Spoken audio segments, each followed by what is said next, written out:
En Onda Latina, paramos para comprar. Inicio espacio publicitario.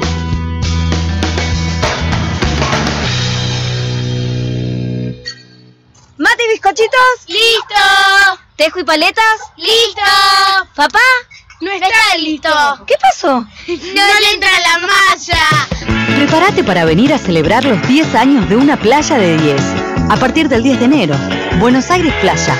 Vamos, Buenos Aires. Visítanos en nuestra página web www.am1010ondalatina.com e interactúa con nosotros. Si querés hacer tu programa de radio, comunícate con nosotros al 4372 2841, 4372 3061 o al 1541 99 5346.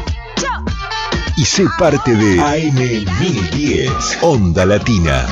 Si te digo que sos un inversor de la vida, ¿me crees? Acordate de ese momento en el que creíste que estabas comprando un pasaje de avión, o cuando estabas pagando la pintura para terminar tu casa que tanto te costó ampliar, o cuando te anotaste en el curso de buceo, a pesar de lo que costaba todo el equipete. Hacé memoria y te vas a dar cuenta de que en realidad estabas invirtiendo en tu vida, en las cosas que a vos te importan, en esas cosas que te convierten en un inversor de la vida. Banco Ciudad te quiere ver crecer, disfrutar, compartir y soñar. Ahora te podés descargar a tu celular nuestra aplicación desde Play Store. Búscanos como AM1010 Onda Latina y escuchanos estés donde estés. Esta radio también está en derradios.com. www.derradios.com, el sitio latino de radios. Para comunicarte con nosotros, podés llamarnos a los teléfonos 4372 2841, 4372 3061 o a nuestro contestador automático 5256 9640. Volvemos a nuestra programación habitual. Volvemos a Onda Latina. Fin de espacio publicitario.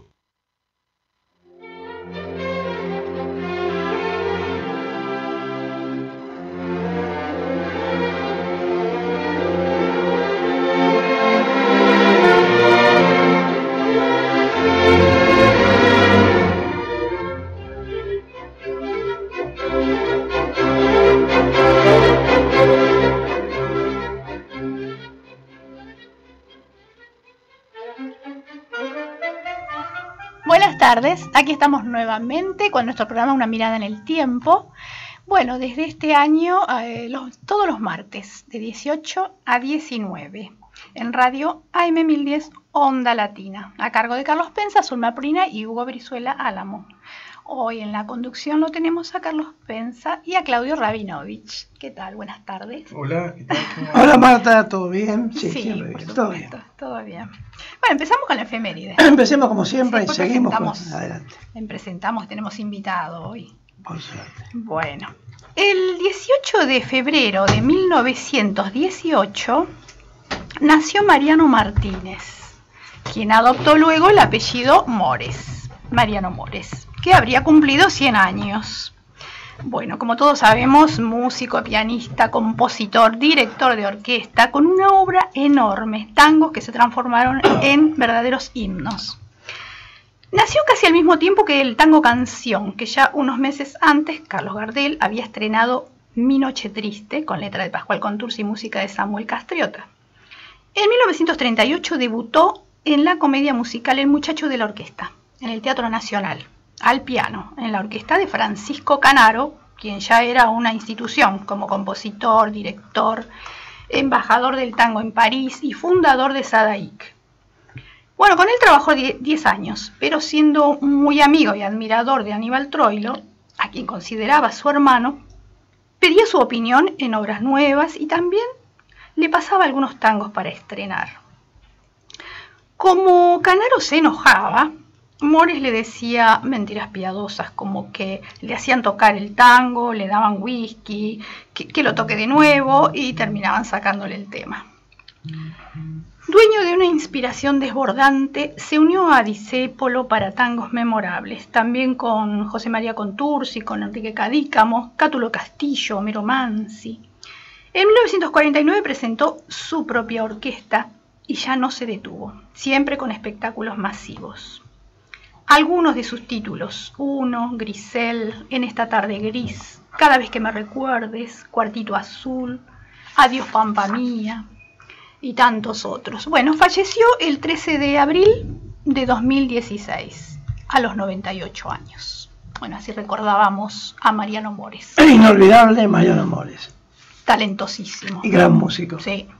Bueno, Marta y Claudio, antes de entrar al tema del día, hemos hecho una serie de programas sobre historia de partidos políticos. Hoy vamos a hacer algo a propósito del PRO. O Cambiemos, que es una conjunción de partidos distintos, pero el PRO es la parte histórica. Tengo una pregunta muy repetida. Muchas veces la gente me pregunta asombrada, ¿qué es esto de que el Poder Ejecutivo, el gobierno, sea este o el anterior, influye en la justicia y es el que mete preso a la gente, los condena y todo lo demás? Realmente la gente está asombrada porque hablamos de división de poderes, tema que es fundamental para el sistema democrático, el cual existe y no siempre estará ejercido adecuadamente o respetado como corresponde. Yo aclaro lo que es técnicamente cómo debe funcionar. La justicia es un poder independiente. No puede ni este presidente, ni un gobernador, ni el anterior, ni ninguno anterior, decidir condenas, procesamientos o encarcelamientos. Definitivamente no. Pareciera que mis dichos son un poco ingenuos. Es así como es la ley y cómo funciona el sistema, como corresponde. ¿Que haya alguna vez algún tipo de distorsión? Puede ser. Hace poco hemos visto que hace unos años, cuando se investigó un tema de unos pagos indebidos en el norte, creo que fue Misiones, una comisión muy alta, la justicia pidió informes en ese momento, la Inspección de Justicia, y los expedientes desaparecieron. O sea, el Ejecutivo no quiso informar y no informó. El tema quedó, después aparecieron posteriormente. O sea, ¿es facultad del Ejecutivo contestarle a la justicia, dar la información? No es facultad, es obligación. Si el Ejecutivo no informa a la justicia como corresponde, la justicia queda sin información y no puede avanzar investigando. ¿Los jueces pueden hacer algo más? Y sí, pueden decidir procesar por desobediencia, por obstrucción de la justicia y por lo demás. El tema se complejiza. Cuando el Poder Ejecutivo no quiere informar, no informa y entonces las causas quedan archivadas y congeladas. Los últimos 2 años hemos visto que ha habido información abundante sobre un montón de tropelías que se han hecho con el Estado y los jueces investigan. Así es y nada más, no hay otra cosa. Sencillamente ahora están informándose continuamente. Cuando lo piden los jueces, se informa lo que ocurre y los jueces deciden. También puede el Poder Ejecutivo, sin meterse a la justicia, porque el Ejecutivo no condena ni procesa, también puede enviar denuncias por irregularidades que detecte en funciones cumplidas indebidamente. Pero el que opera como corresponde es el Poder Judicial, que es independiente.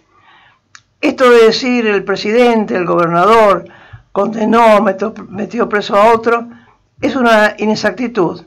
Y no soy ingenuo, hablo de cómo es el sistema. Espero que la respuesta esté clara y si hace falta la ampliamos.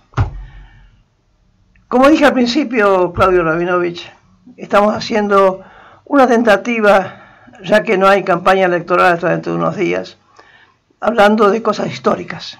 Vamos a hablar de historia de partidos políticos. Nos pareció muy interesante hablar del nacimiento del PRO, Proyecto Republicano, digo bien, así es el nombre. Propuesta Republicana. Bueno, yo lo dije mal de entrada. Propuesta Republicana. Así nació el PRO como partido político, y si recordamos lo que estábamos atentos a lo que ocurría, ¿cuánta gente dijo es un partido vecinal? Y esto es llamativo, ¿no es cierto? Porque es un partido que nació en la ciudad de Buenos Aires, que su lucimiento apareció a la vista de mucha gente por su gestión, fue lo que interesó, y de repente el PRO, vía Cambiemos, Unión de Partidos, aparece como un partido nacional. Esto es muy interesante. En mi visión modesta de ciudadano raso, me pareció que contrariamente a lo que pasó antes, el radicalismo que nace con líderes que fueron bastante duros, totales, líderes que venían a luchar contra el caudillismo y fueron caudillos, Irigoyen y Alem, el justicialismo que tuvo un líder y no tuvo otro, y siempre tuvo un líder, los radicales, como dije recién, el socialismo, que también tuvo varios líderes. El PRO nació de una gestión, que algunos decían, es un partido vecinal, de ahí no va a pasar. ¿Qué ocurre entonces? Pareciera como si mágicamente desde el piso de Buenos Aires nace un partido nacional. A mí me impresiona este movimiento, porque Macri no es un individuo que salga a la calle todos los días, o ha salido antes, a hacer campaña como hicieron Irigoyen, como hicieron Alem, como hicieron los socialistas. Fue un hombre que trabajó, impuso su figura y mucha gente lo acompañó y bueno, hoy es presidente. ¿Cómo nace el PRO? ¿Qué es esto de un partido que de repente en pocos años, 15 años, es un partido que gobierna el país? Y posiblemente por muchos años. ¿Qué opinas, Claudio? Bueno, yo en mi caso varios años seguí, tanto en una revista como en un diario, todo el crecimiento de los partidos provinciales que le dieron sustento en el interior a lo que después fue el PRO. Pero bueno, es un tema amplísimo, vamos a charlar casi toda la hora de esto. Breve en historia. Sí, breve en historia, pero con un montón de matices, pero quería presentar primero al invitado, a Marcelo Godoy, un viejo amigo, no viejo ni él ni yo, pero por los años que nos conocimos en la Facultad de Derecho, y bueno, con vasta experiencia después Marta va a leer su currículum, pero antes que nada, ¿qué tal, Marcelo? ¿Cómo estás? Bueno, buenas tardes, les agradezco muchísimo la invitación, espero ser claro y ameno para toda la audiencia. ¿Qué dirías vos a la afirmación de Carlos que es un partido, el PRO, un partido que comienza siendo vecinalista o de la ciudad de Buenos Aires hasta impactar a tal punto de ser el eje del gobierno? Pues no es una alianza, pero digamos... Yo creo que Carlos en esa frase toca un par de puntos que yo creo que son vitales para entender el fenómeno del PRO. En primer lugar, el PRO, que originariamente se llamaba Compromiso por el Cambio, el nombre de PRO recién se va a adoptar en la campaña del 2005, cuando Macri hace una alianza con el doctor López Murphy.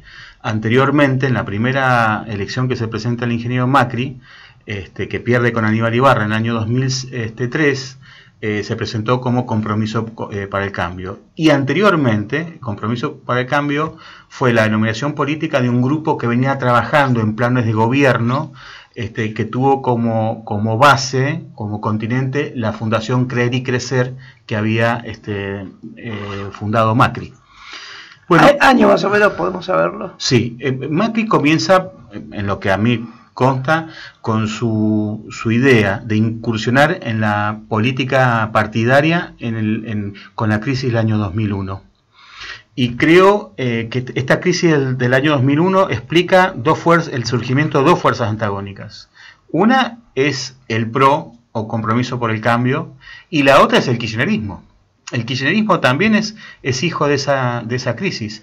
Esa crisis, según mi opinión, puso en entredicho la continuidad histórica del Partido Justicialista como lo conocíamos y obviamente de la Unión Cívica Radical, que es el principal damnificado. Y se produce un vacío. Y en la política, como el vacío, hay terror, digamos, como en física, perdón, hay terror al vacío. Y inmediatamente empiezan a surgir nuevas maneras de tratar de hacer políticas. Los que son más jóvenes tal vez no recuerden, pero nace el piqueterismo, nacen los grupos de vecinos que se autoconvocaban en las plazas, y en ese caos y en esa efervescencia surgen nuevas formas de hacer política. El PRO es una de esas modalidades de nuevas maneras de hacer política. Ahora hay un elemento fundamental, me parece a mí, que más allá de que comienza siendo el PRO un partido vecinalista, que es el tema de Macri, presidente de Boca, que lo proyecta al interior del país como conocimiento, ¿no? Digamos. Porque Macri, al ser presidente de Boca, Boca es un club, obviamente tiene filiales en todo el país,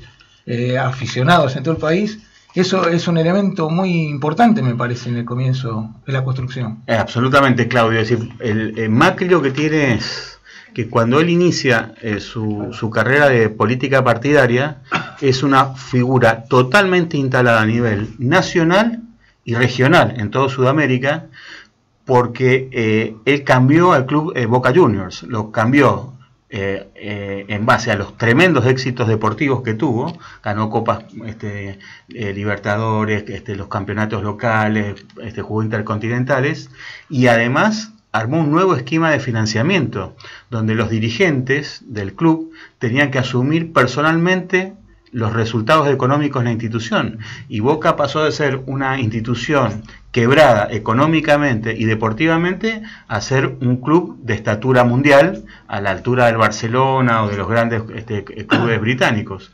Y eso generó en Macri la idea, la valoración por parte del público de que era un buen administrador y un buen gestor. Y Macri, si ustedes siguen el hilo conductor de su campaña política desde el 2002 para acá, Macri siempre ha hablado de gestión y de equipos de gestión. Marcelo, una pregunta. Permítame que me ponga en el 2050 para adelante. Estoy pensando todo esto, vuelvo a mi imagen un poquito, no sé si filosófica, histórica o poética. El PRO nace prácticamente de una agrupación vecinal, porque la actuación anterior de Macri en entidades políticas era más bien de investigación, de estudio. No eran una agrupación, no la conocíamos como un grupo que estaba actuando para hacer política. Pero fíjense ustedes qué imágenes interesantes. Macri triunfa en el fútbol con Boca y es presidente. Macri pierde con Ibarra en las elecciones y Ibarra lo echa. Esto, visto históricamente, son datos muy importantes para analizar como consecuencia de una gestión que tiene algún tipo de favor de la magia. Bueno, yo me acuerdo, ¿se acuerdan el presidente Menem que decía, que hacía alusión a Julio César, que le decía a las legiones, estén tranquilos que van con Julio César y su estrella? Y ya Maquiavelo también decía que un político es fortuna y perseverancia. Bueno, lo que nosotros podemos mantener siempre es la perseverancia, y la fortuna es realmente algo imposible de manejar. Macri ha sido un hombre con mucha fortuna, y creo que en la historia de los líderes exitosos, cuando uno mira, bueno, la fortuna se tiene que haber alineado en algún momento, porque sobre todo la gente como Macri, lo estamos viendo en estos días, es un hombre que, si bien es muy sereno y muy tranquilo, es un hombre de tomar altos riesgos, ¿no? Macri no ha dudado en enfrentarse con gente muy poderosa, ¿no? En eso no es un especulador, es un hombre que sigue sus convicciones y las peleas que él cree que son imprescindibles. Si bien yo, por lo menos el trato que yo he tenido con él, es un hombre muy calmo. Yo a Macri siempre lo pienso como un río de llanura. Es muy calmo, lo que pasa es que es imposible de parar la fuerza, ¿no? Se lo ve suavecito en superficie, pero viene con toda la fuerza. ¿Y qué pensás que diferencia a Macri, al Macri que funda este partido con otras experiencias de partidos también que giraron alrededor de una persona, caso la UCD con Alzogaray, el PI con Allende? Bueno, él con Allende. Sí, Mauricio, salvando las distancias, porque esto puede sonar un poquito grande, pero Mauricio, junto con Domingo Faustino Sarmiento, es el único presidente que yo conozca que asume la presidencia de la Nación sin haber tenido un gran partido detrás, porque coincido totalmente con Carlos que el PRO era un partido de base distrital, es decir, arma una coalición nacional con el radicalismo y en 6 meses arman un esquema que termina ganando la República.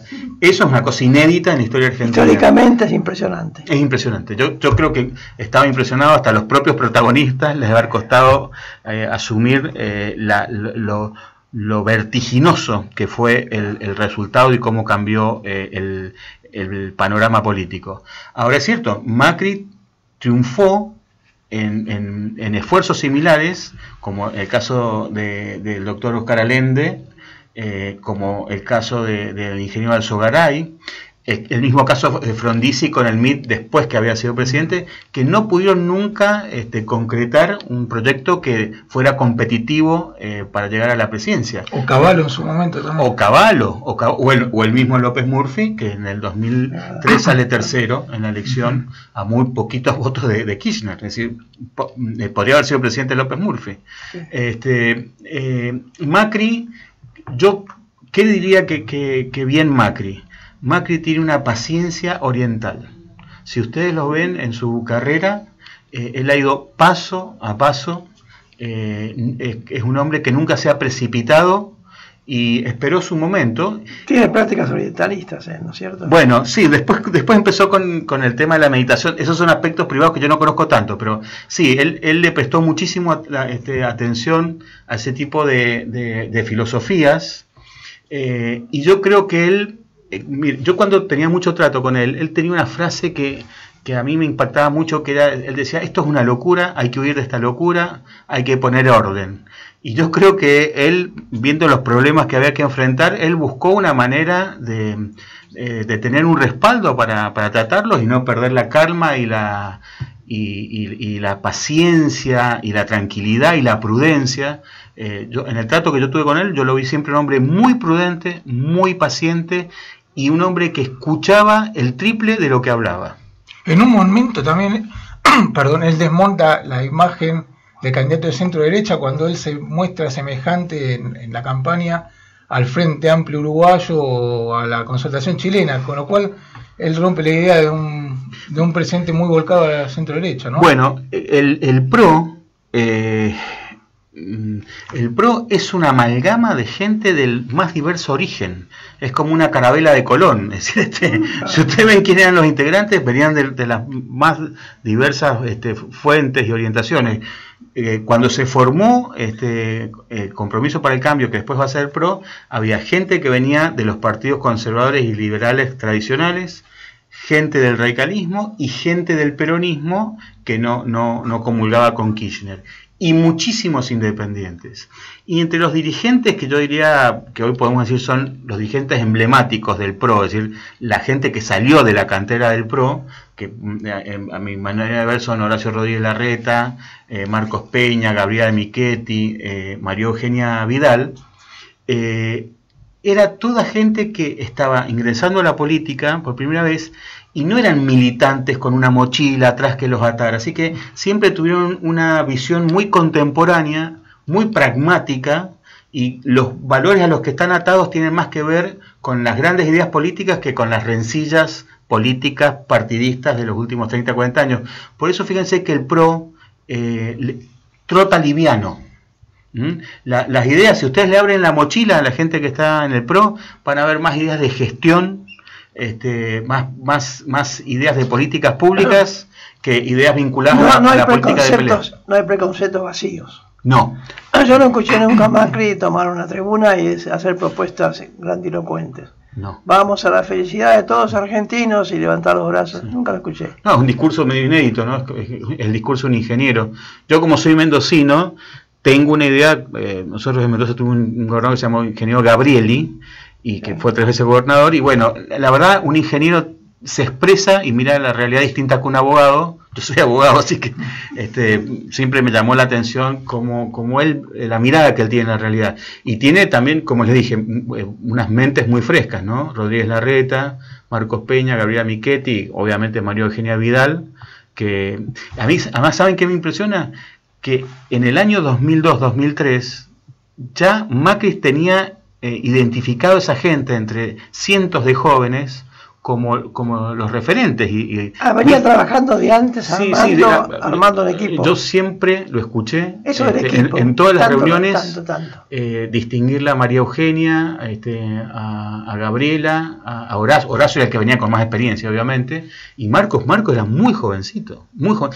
Marcos, cuando asumimos como diputados, el diputado más joven era Marcos Peña. Yo me sentaba al lado de él, así que me acuerdo perfecto. ¿Y cómo hace Macri con la gente? ¿Cómo los conoce? ¿Los trata mucho? Bueno, rápido. Yo de eso no puedo hablar porque yo no he estado tan cerca de él. Yo he estado, cuando era diputado y subsecretario, más vinculado con él por las cuestiones de gestión.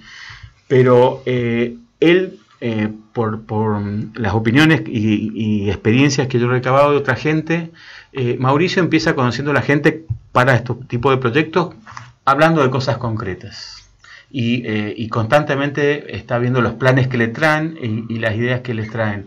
Y él siempre hizo muchísimo hincapié en que el trabajo fuera en equipo. Él no cree en gente providencial, él cree en el trabajo en equipo. Armar equipos en Argentina es difícil porque hasta por una cuestión de idiosincrasia la gente es muy individualista. Y bueno, yo creo que el gran esfuerzo de él es tratar de armar un equipo. Él trajo todas estas costumbres de los retiros espirituales, como que son retiros de trabajo, todas las dinámicas de trabajo en grupo, muchísimo apoyo profesional para formar la gente y para que trabajen en equipo.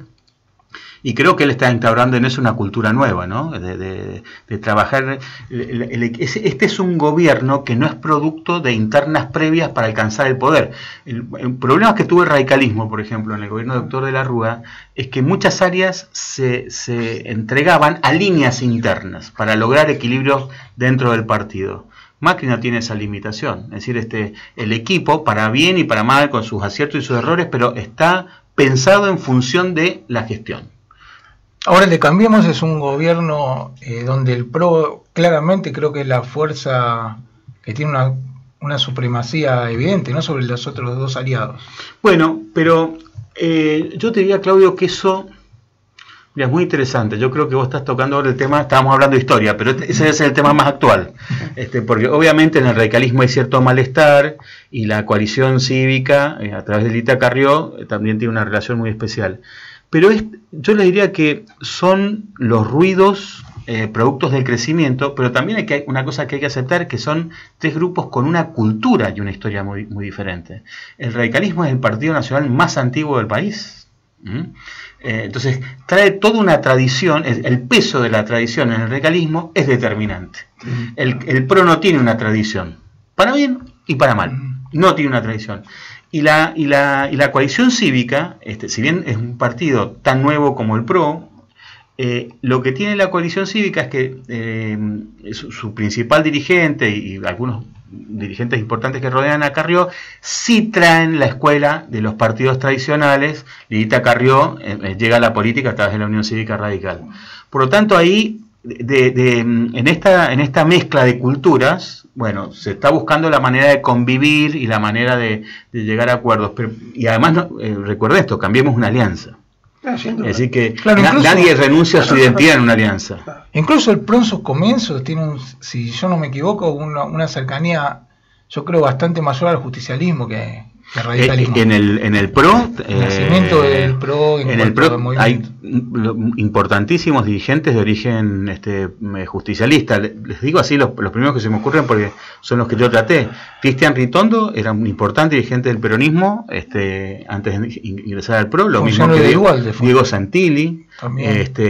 Bueno, lo tuvimos a Santiago de Estrada, que fue el presidente de la legislatura cuando nosotros empezamos a formar el bloque.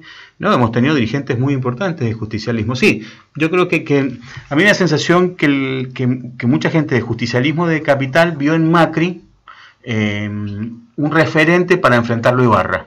Y la relación personal fue creciendo y el PRO es un lugar donde es muy cómodo sentirse con independencia de su origen, porque como está en gestión, no está la cultura de la interna, de la interna partidaria que es típica, ¿verdad? Pero yo aparte pensaba en la alianza con De Narváez, que fue pro justicialismo, si no me equivoco. Bueno, cuando arrancó la fundación Creer y Crecer, anterior al PRO y anterior al partido Compromiso para el Cambio, uno de los principales sostenes de Mauricio fue De Narváez.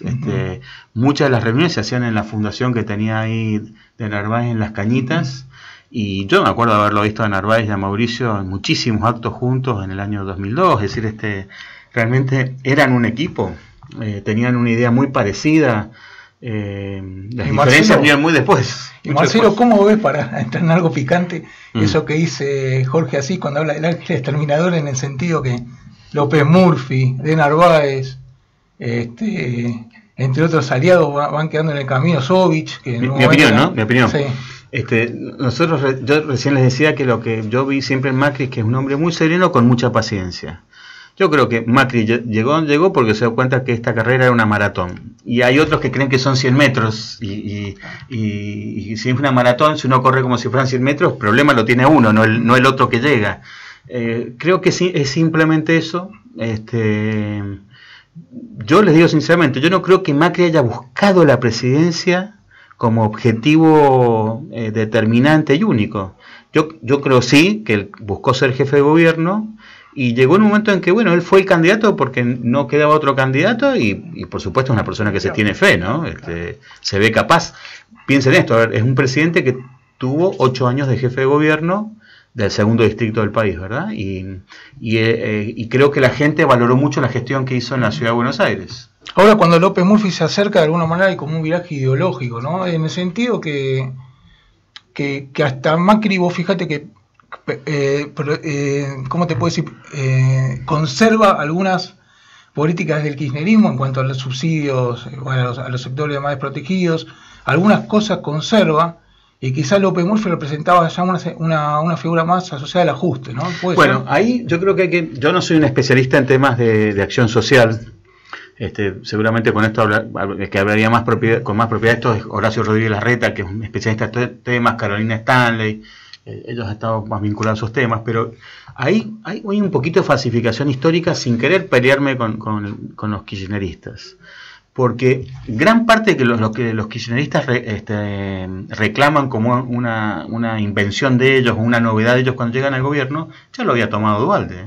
Ustedes revisen por favor todo el esquema de red de contención social viene de Duhalde gobernador y de Duhalde presidente. Así que no es tanto lo que generan. Y la famosa ayuda universal por hijo la propuso Carrió. Ni siquiera la propusieron los peronistas. Es más, durante mucho tiempo no lo quisieron votar en el Congreso, es decir, lo votan sobre el final a la ayuda universal. Por lo tanto, yo creo que es más mezclado la historia de cómo fue esa red. Me parece que está diciendo Marcelo que manejar fortunas personales impide gobernar. Bueno, es un tema interesante. En Chile, cuando asumió el presidente Piñera por primera vez, que debe ser el segundo o tercer hombre más rico de Chile, para hacer una idea, Piñera debe tener unos 2.500 millones de dólares, así que bastante más que Macri tiene. Y él lo que hizo fue lo que se llama un fondo ciego, ¿verdad? Fideicomiso ciego. Fideicomiso ciego para desvincularse de la administración de sus intereses personales mientras que está gestionando los intereses generales de Chile. No has interpretado mi pregunta. Tal vez lo tomé en un sentido técnico. En realidad estaba diciendo, lo cual es cierto, que los kirchneristas no inventaron nada. ¿Cierto? Copiaron todo. Sí, mantuvieron. Estaba de antes, lo mantuvieron. Yo le agregué a eso que es muy difícil manejar sus negocios e inventar cosas. Sí. Bueno, ahí lamentablemente yo creo que gran parte del problema del kirchnerismo lo generó la deformación de su cultura política. Es decir, entraron en una vorágine de negocios. Pero aparte de degradación personal.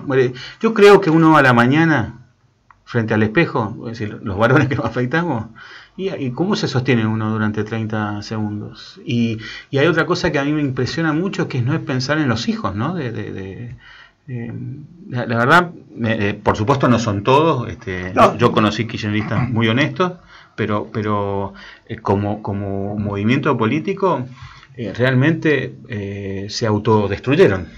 De todas formas hay que reconocer que contaron durante mucho tiempo con el beneplácito de sectores muy grandes de la población. No, por supuesto, porque el nuestro es un pueblo muy esperanzado y de mucha buena fe. Es decir, yo creo que la mayoría de los presidentes argentinos han arrancado con la predisposición favorable de la población. Después tenemos otros problemas que yo creo que son más estructurales, que ni siquiera dependen del presidente o dependen del presidente, pero son difíciles de modificar, y son problemas que requieren de un acuerdo político de muchas fuerzas porque son cambios que duelen. Es decir, ustedes imagínense, a ver, es un hecho que tenemos que bajar el déficit fiscal, porque si no esto va a terminar mal, pero bajar el déficit fiscal duele. Vamos a poner música, pero dejo una pregunta para después. ¿Vos tenés alguna? No, y aparte de Marta, quedó pendiente la presentación. Escuchamos música y una pregunta que le dejo a Marcelo. Dijiste algo interesante. El PRO se abre la mochila y no tiene un proyecto total. El PRO es gestión, ¿está bien? ¿Eso es bueno o es malo? ¿Lo contestás después? Sí, cómo no. Porque estamos habituados a que todos tienen proyectos grandilocuentes y el PRO hace nada más. ¿Sirve eso? Después hablamos. Bueno, como comenzamos hablando de Mariano Mores, bueno, ahora vamos a escuchar A quién le puede importar, justamente de Mores y Cadícamo, con la orquesta Francisco Canaro y canta Ernesto Fama.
Grave y rezongó en la nocturna verbena. En mi corazón tu gangoso son hace más honda mi pena. Con tu viruta sentimental vas enredando mi viejo mal. Un viejo mal que me ha dejado enamorado, arrinconado y olvidado para siempre, sin una sola caricia que mi tristeza mitigue. Su risa loca me persigue y me persigue mientras sigue tu responso bandoneo. ¿A quién le puede importar, che bandoneón, que he sido bueno? ¿A quién le puede importar el novelón del mal ajeno? Si ella que fue mi ilusión no le importó mi abatimiento, ¿a quién le puede importar, che bandoneón, mi sufrimiento?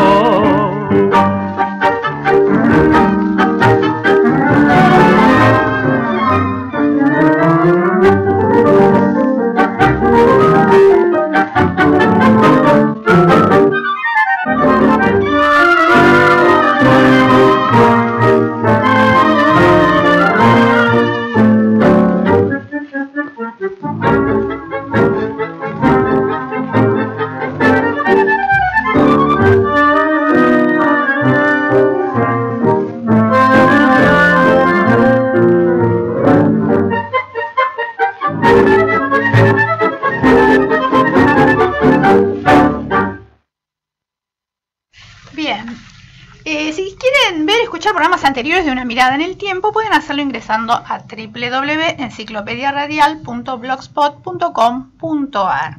Nos pueden llamar aquí a la radio si quieren dialogar con nuestro invitado, con nosotros, al 4372 2841 o al 4372 3061. Bueno, y presentamos formalmente a nuestro invitado, aunque estuvimos charlando. Muy bien, ya lo conocemos, pero ahora vas a conocerlo detalladamente. Se trata de Marcelo Godoy, que es muy bienvenido a nuestro programa.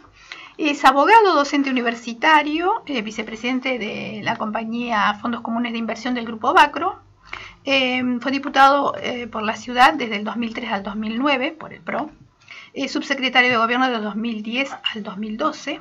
Síndico del Banco Ciudad del 2013 al 2016. Bueno, desde el 2016 es vicepresidente, ¿no? Como decíamos, de la compañía de Fondos Comunes de Inversión de Macro. Bueno, gracias por estar con nosotros, Marcelo, y te preguntamos de vuelta lo mismo. Esto no es una pregunta caprichosa, es consecuencia de que a veces se crean supuestos conceptos o valores que son muy discutibles. Yo cuando escucho decir no hay un plan de gobierno y veo las obras, digo, ¿hace falta un papelito que diga voy a hacer todo cualquier cosa? O mejor hacerlas. Porque están acusando al gobierno de que no tiene plan. Entonces yo digo, ¿es cierto eso? ¿No hay plan? ¿O el plan es la obra puramente? ¿O se hace todo al azar? ¿Cómo es la cuestión? Porque la crítica esta que hacen, yo no estoy de acuerdo, para nada. Me gusta más la gestión y el hacer que los planes teóricos, libritos, papeles, folletos, propagandas, que son conceptuales. Después hay que hacerlos. Acá veo que están haciendo. Ahora, ¿afecta esto de que no haya un plan teórico por adelante? ¿Qué opinas? No, bueno, yo creo que el gobierno tiene un plan. Por supuesto, creo que hay áreas donde el gobierno tiene más claras las cosas que en otras áreas. Como todo gobierno no es parejo. Creo que es un gobierno que está muy bien orientado en materia de educación, de obra pública, de transporte, de comunicaciones. Se hacen un poco más difíciles las cosas en seguridad porque, bueno, la administración anterior había descuidado muchísimo el tema de la seguridad y sobre todo cómo nos penetró el narcotráfico, ¿verdad? Que prácticamente nuestras fronteras desaparecieron y el narcotráfico entra y sale del país como si nada.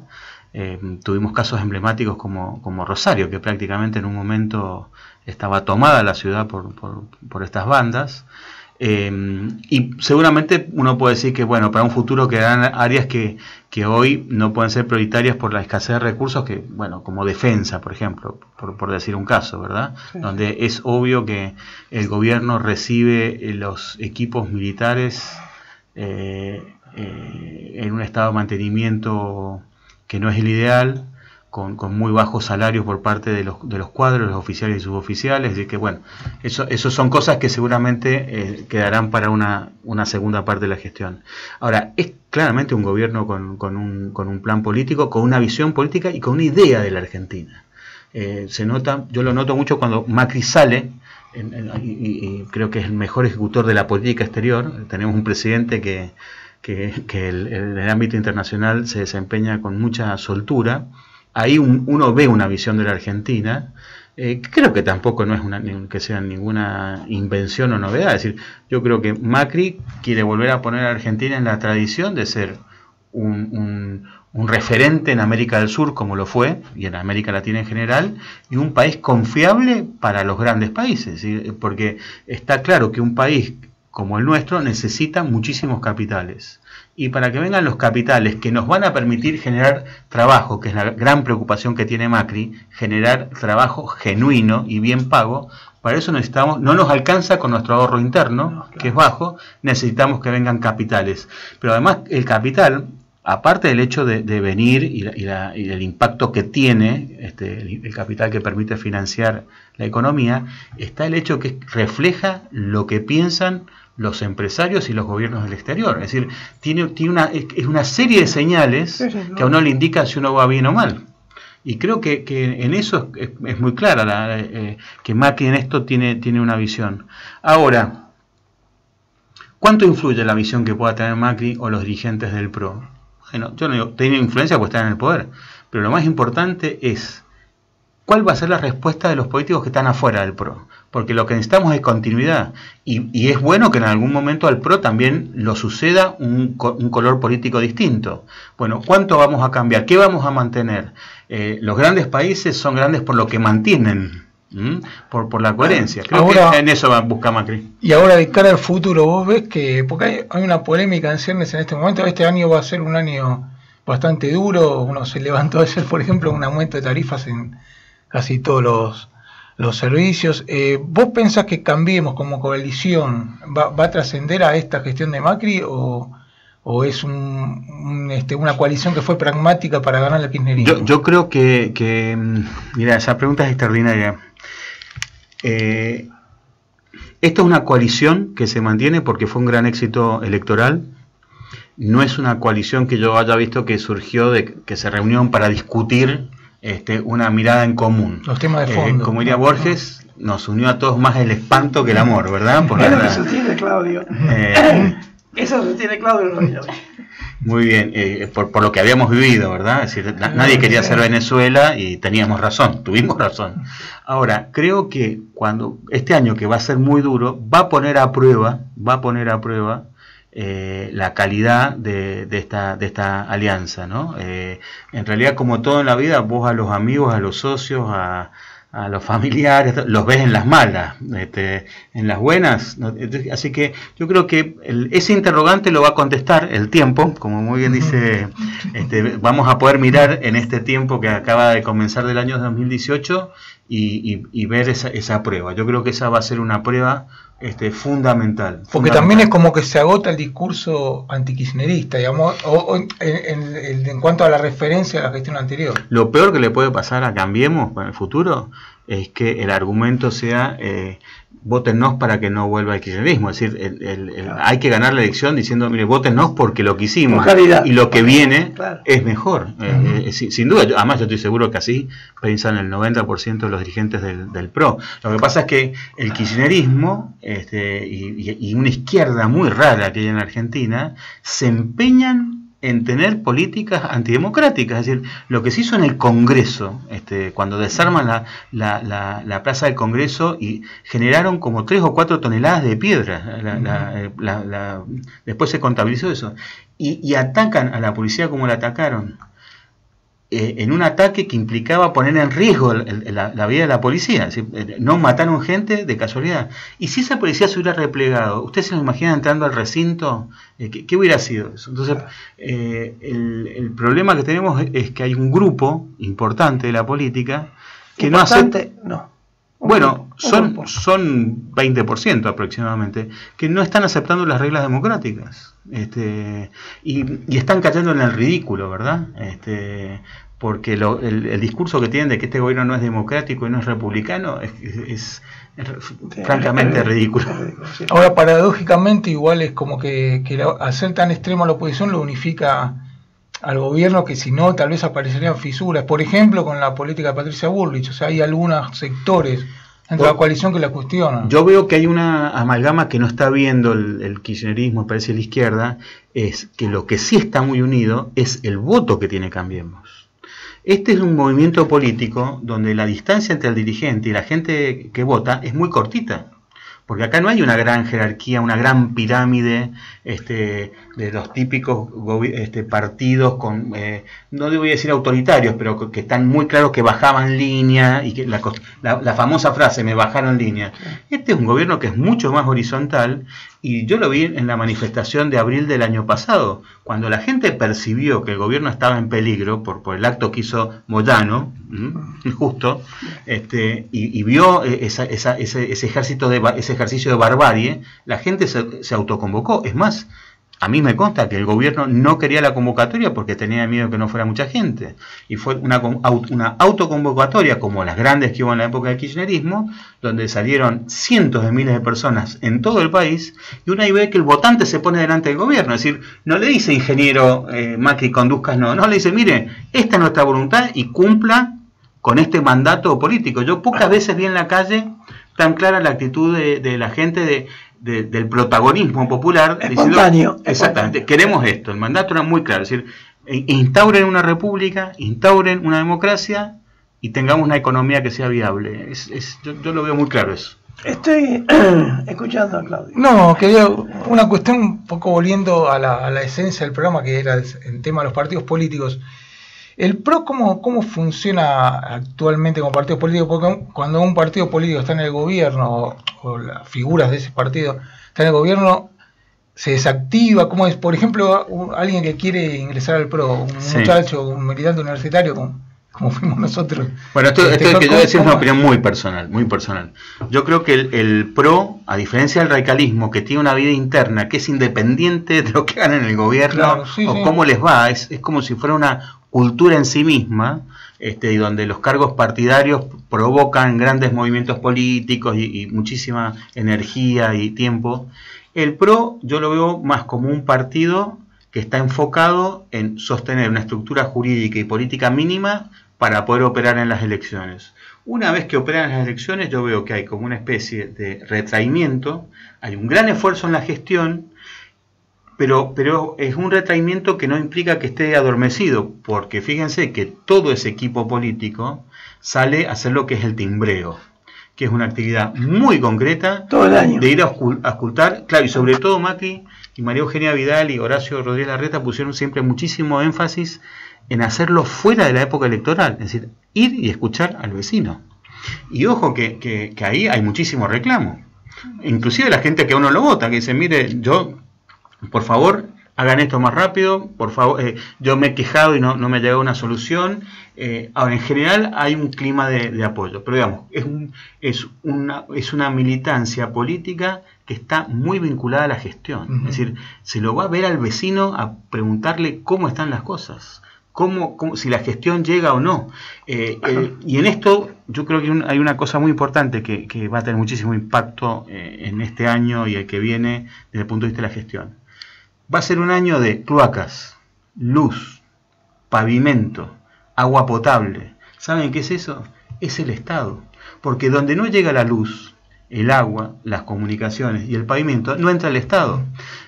Nosotros hemos sufrido un discurso populista que vivió hablando de derechos totalmente abstractos, pero el Estado, de ese Estado populista, era un Estado ausente, porque no llegaba la policía a los barrios, no llegaba la ambulancia, no llegaba el transporte, la gente si llueve no puede caminar porque el barro impide que camine. Entonces, y eso yo creo que va a ser el gran cambio. Es decir, el gobierno de Cambiemos lo que va a lograr es que el Estado acceda a lugares y a fronteras que el populismo dejó totalmente abandonados. ¿Y la gente pedirá esto futuramente como regla de vida? Sí, la gente, mi experiencia es que mientras más pobre y más humilde, es más realista. A mí me emociona mucho ver, por ejemplo, gente en lugares humildes, la fuerza que le pone y cómo renueva esa esperanza en que lleguen estos elementos. Además son elementos que les permiten ser libres, a diferencia de un plan que puede ser necesario, pero el plan ata al que lo recibe respecto al que da. Claro. En cambio, cuando a mí me llega la luz, cuando a mí me llega el pavimento, cuando a mí me llega el agua potable, cuando a mí me llega la cloaca, son cosas que me liberan, porque me van a permitir trabajar, me van a permitir poner un tallercito en mi casa, me van a permitir saber que el colectivo va a llegar y voy a llegar en horario, entonces voy a poder ser un empleado que cobre el presentismo. La obra que va a hacer el gobierno de Cambiemos durante el año 2018 y 2019 es obra que lleva libertad y progreso, y la gente empieza a ser dueña de su destino nuevamente. El populismo, el daño más grave del populismo fue que le quitó a la gente la libertad. Ahora vos no ves que hay un sector de la sociedad que lo ve al gobierno como un gobierno de empresarios o deseos, como bueno, sí, esa es una calificación que le ha puesto la oposición. ¿O pensás que es de la prensa o de la oposición? No, es más de la oposición. La prensa yo la veo, aún la prensa opositora para mí está dentro de las reglas del juego, y además yo soy de la idea que tiene que haber periodistas que estén a favor del gobierno si creen que el gobierno está haciendo una cosa mala, y periodistas que sean opositores si no están de acuerdo. Es decir, a mí me parece que la prensa tiene un papel fundamental si uno quiere una república. Bueno, un gobierno de CEO, un gobierno de empresarios. La gente que yo veo del gobierno que es de origen empresario es gente que ha renunciado a cargos altísimamente remunerados, 4, 5, 6 veces mejor remunerados que los que hay en el Estado. Y lo que es seguro es que esa gente era empresaria y ahora está haciendo un paso por la política. Lo que no va a pasar fue como en el gobierno anterior, que entraban pobres, eran políticos y terminaban siendo empresarios, multimillonarios. Eso seguro que no va a ser. Ahora, ¿por qué se acepta tan fácilmente y se da aplicaciones? Porque son CEOs. O sea, son gente que trabajó. ¿Cuál es el drama que un empresario, si trabaja, si va a la política y es funcionario, ejerce el cargo adecuadamente. ¿Cuál es el drama? Porque si miramos para atrás, hay cientos de políticos que nunca trabajaron en su vida. Gremialistas y políticos que no se les conoce trabajar en un kiosco media hora. Jamás. Esa es la comparación que debe hacerse.